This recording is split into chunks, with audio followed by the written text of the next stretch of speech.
Thank you, members of the committee, members of the public. Welcome to our first meeting of the year, joint meeting of the Redistricting Committee. That's over here. We're going to begin just a minute.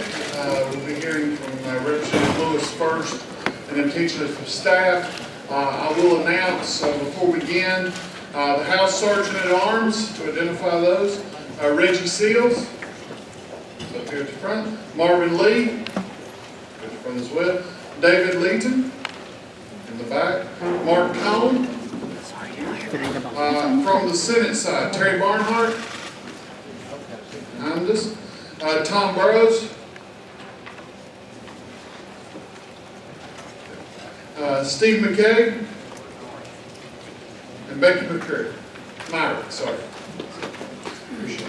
Thank you all for being with us today. Without further ado, we're going to let Representative Lewis for a brief presentation to the committee. I will also ask when we open for questions and others to let members know we do have a court reporter here today. We'll be doing provide a transcript to the concept. So we are asking that anytime you're recognized by the chair to speak, that you would identify your name. So that we make sure we have that as part of the court record. Get everything we need.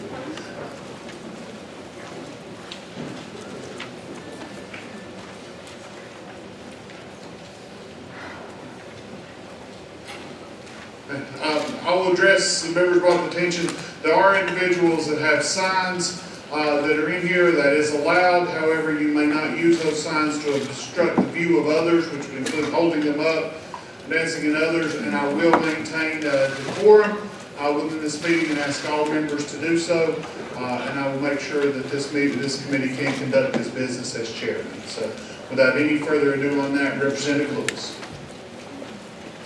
Thank you, Mr. Chairman, and good afternoon. My name is David Lewis. I am the chair of the House Select Committee on Redistricting. It's my pleasure to welcome you to this joint meeting of the House and Senate Redistricting Committees. I sincerely thank you for being here today.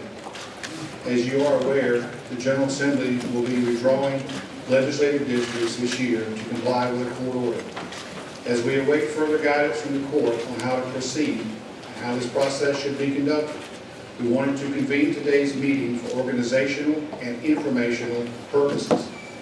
If the court allows us ample time to do so, we intend to include as much public input as possible and as much input from the committees, and ultimately the full General Assembly will deliberate together regarding these new districts. Tomorrow, the three-judge panel with jurisdiction over our case will meet to consider the timeline for the redistricting process. Our attorneys will advocate on behalf of the General Assembly for a timeline that would allow for a redistricting session to occur in early November.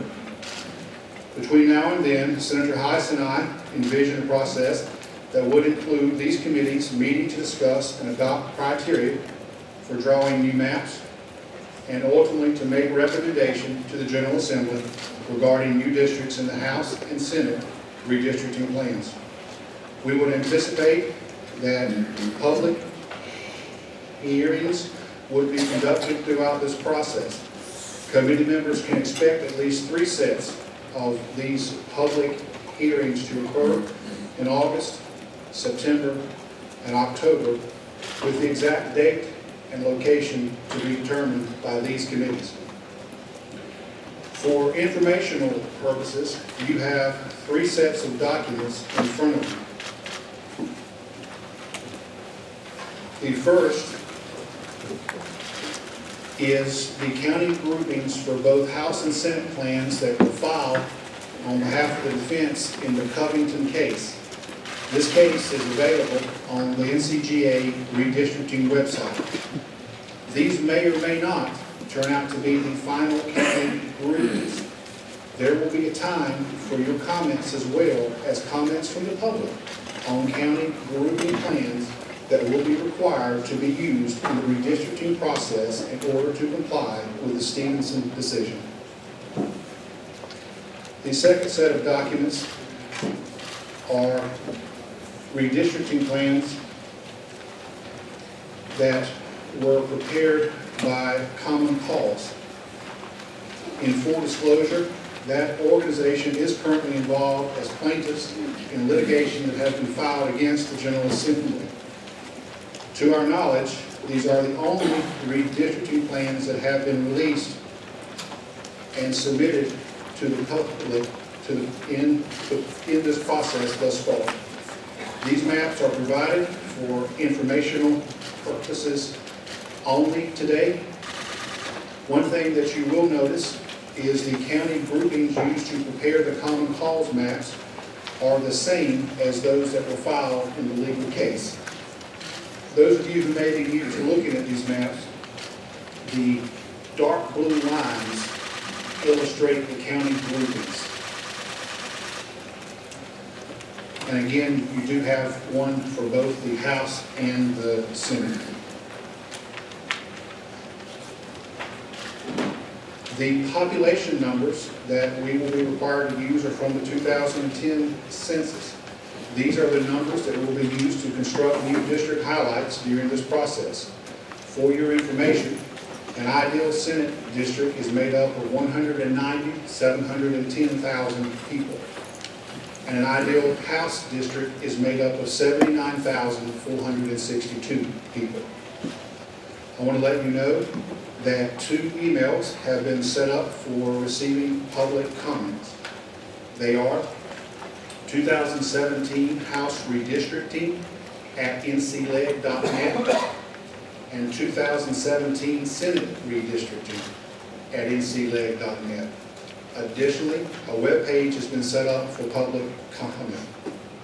A link to that page can be found on the website at ncleg.net. It will go live today when this joint committee adjourns. A folder will be made so that each member of the General Assembly will be enabled to review the public comment that is collected via our website.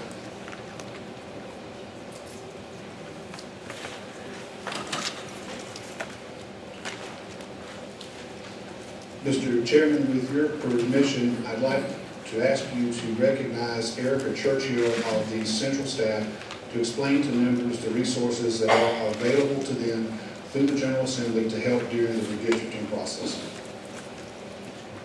Mr. Chair? Yes, for members of the General Assembly, there are multiple avenues of resources available to you. There is a terminal that you can use to draw maps if you choose to do so. You'll just simply need to schedule an appointment in blocks of up to 2 hours. If you decide you want to do that, please contact Peter Capriglione to set up a time. And the location of that particular terminal is in room 213 of the Legislative Office Building. You can also ask for any drafting or information request of the Central staff, and we will assist you with that. Contact myself or Karen Cochran-Brown, and we'll get that assigned and work with you. Please remember that for members of the General Assembly, upon enactment of a House, Senate, or North Carolina congressional map, all drafting and information requests to any legislative employee, including the partisan and nonpartisan staff, do automatically become a public record. Each member of the General Assembly is the custodian of their own public records. So if you choose to draw a map using the member terminal, you will be responsible for maintaining a copy of that. For the Central staff and for the rest of the legislative employees, we also maintain copies of everything that is done, and if a public records request is issued, we will respond accordingly.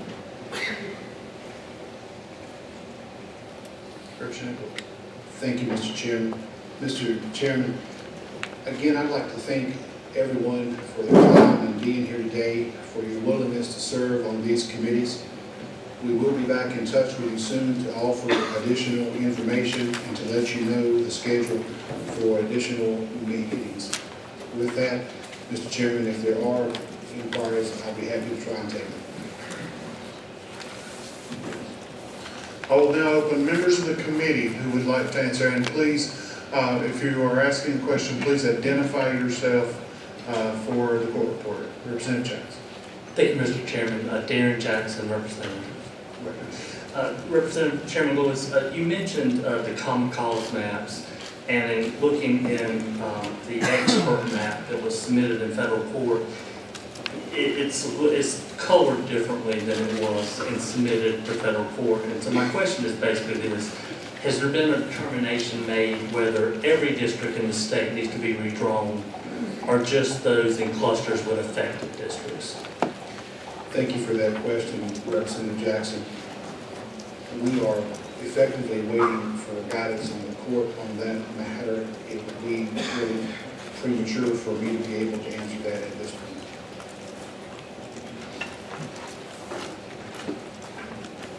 Other questions from members of the committee? Senator Clark. Thank you, Mr. Chairman. Mr. Please Chairman, identify yourself. Senator Clark, Senate District 21. Mr. Chairman, would you have the staff provide the committee members with a 2016 election stack pack for the common cause redistricting plan that we have before us here?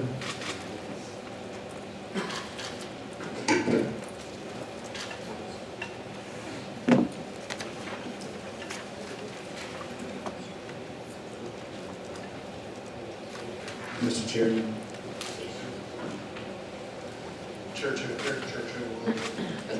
Senator Clark, we can prepare that and have that distributed to the committee members.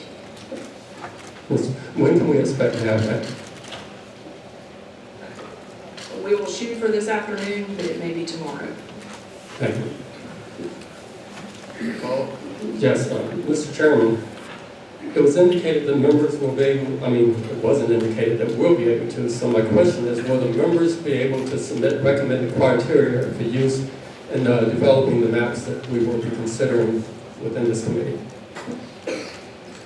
Mr. Chairman, I'd like to respond to that. The answer is yes, sir. That is our intent, is for this committee to discuss and debate and adopt criteria. We also hope to take public input on what that criteria should be, and it will be that criteria that will be used to produce the maps. We've got the representative pointing to someone over here, the next representative. Bob? Oh, Senator Clark, sorry. Yes. At what point will we be allowed to submit criteria that we recommend for consideration by this committee? And in what form? Thank you for that question, Senator Clark. The answer is you can certainly submit it as early as right now.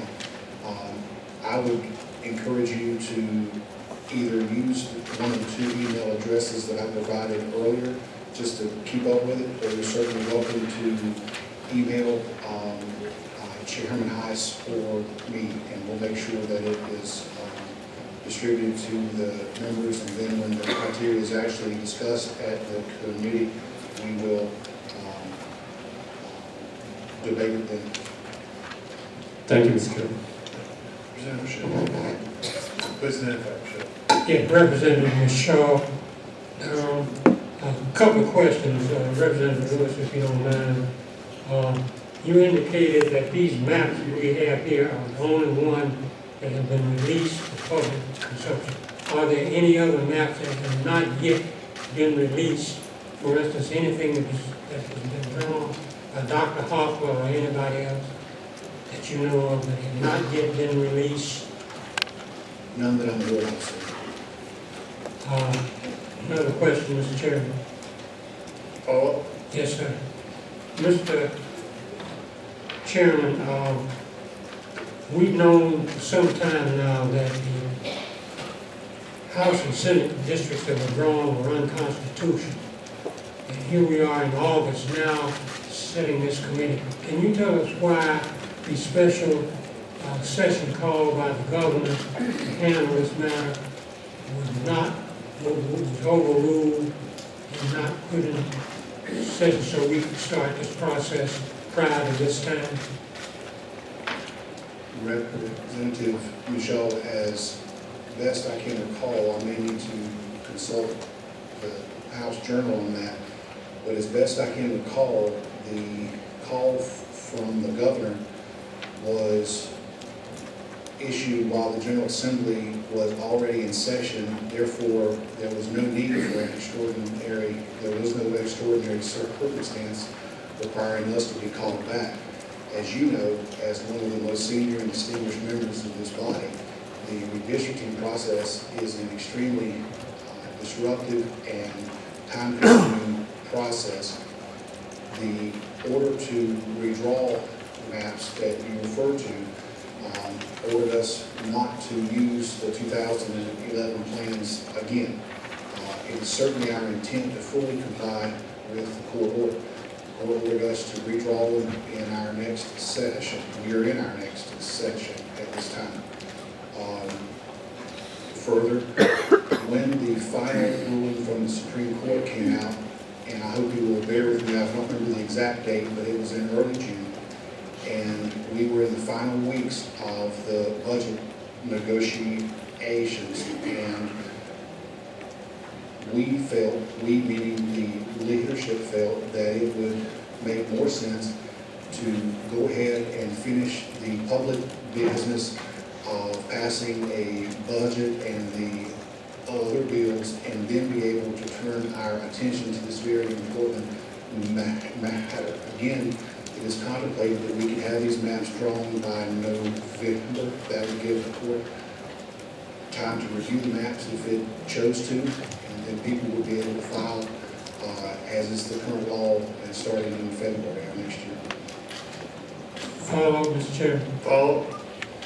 Mr. Lewis, I agree with you that it was in June that the court made the final determination that the districts were unconstitutional as drawn, and that basically we as a body now are operating with an unconstitutional makeup.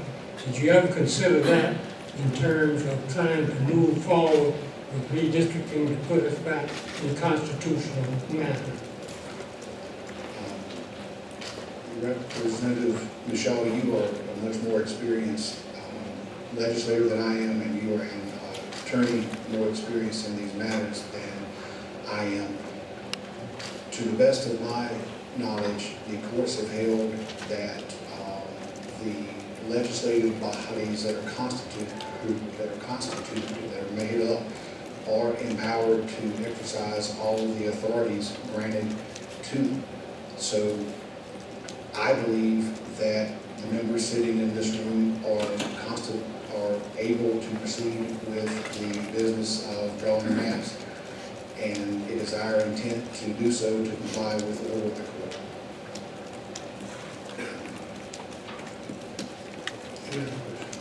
Representative Palmer Butterfield, an introduction. Thank you, Mr. Chair. Representative Palmer Butterfield. A couple of questions. One is a little bit of history. In 2002, we redrew the lines for the districts in about 2 weeks, and that was ordered by the courts. And it's probably more difficult then because we had to go through the Justice Department for clearance through the Voting Rights Act. And with the technology that we have now, I'm wondering why it would take so long to get this done. Well, thank you for that question, Representative Former Butterfield. I think it's important to point out that neither you nor I were received in 2002. So any direct evidence of what went on there, we would have read the press like anyone else. However, I think that it's important to note that if you're going to get public input and allow for true deliberation of an issue like this, that it just takes time to do it. The amount of time that we have proposed, of course, is at the discretion of the court. The court may very well change that. But it is contemplated that we will need time to get input from the public on what the criteria should be, and then once that criteria is established, to get input on how the maps themselves should be drawn, and then get input on if the maps should be enacted. Follow? Follow. I wasn't here, like you said, you and I came at the same time. However, I did follow it because I was here as a government relations person with another organization, so I was in that. However, my understanding is staff might be able to answer this, is that there is a statute now on the books that relates to this. It's 120-3.4 that address that in statute by this body. So I just wanted to check that. So your question is to have staff recite section 123.4, if I'm 20-3.4. 120-3.4.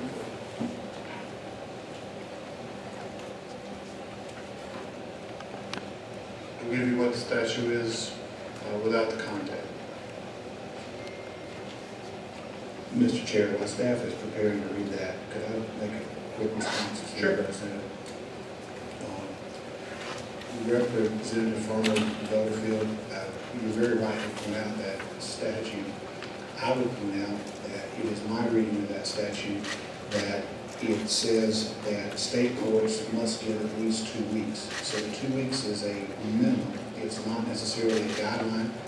It's not anything other than a state statute that applies to state courts. As you know, we're here today because of the federal court. We're still holding on to staff. On that statute.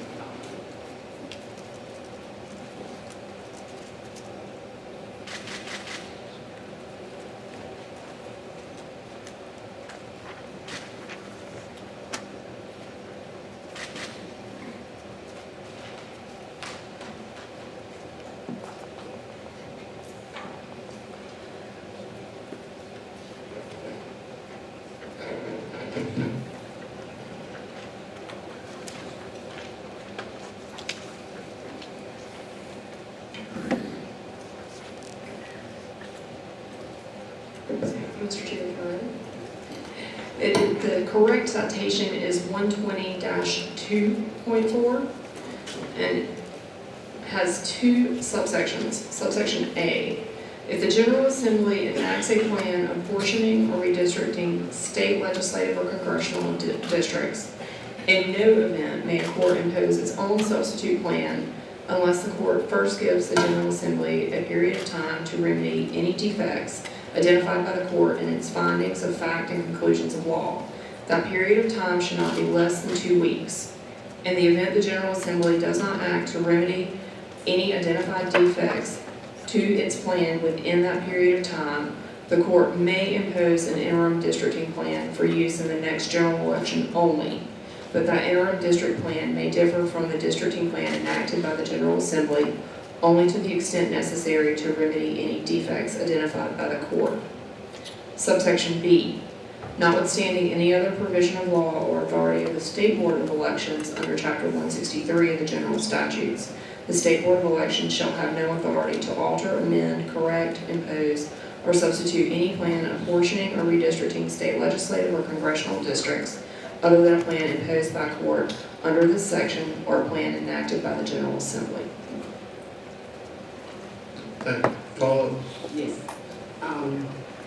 Since we're growing remedial maps and have a lot of information in place already, how long do you project this will take? Thank you for the question, Representative Farmer Butterfield. As I think I said in my earlier remarks, we would, by mid-November. What's the question? Representative, please identify yourself. Representative Rosagill, I think I heard you correct in your opening remarks to say that the website would have the calendar for the hearings. Is that correct? I don't believe I said that in my opening remarks, Representative, but it was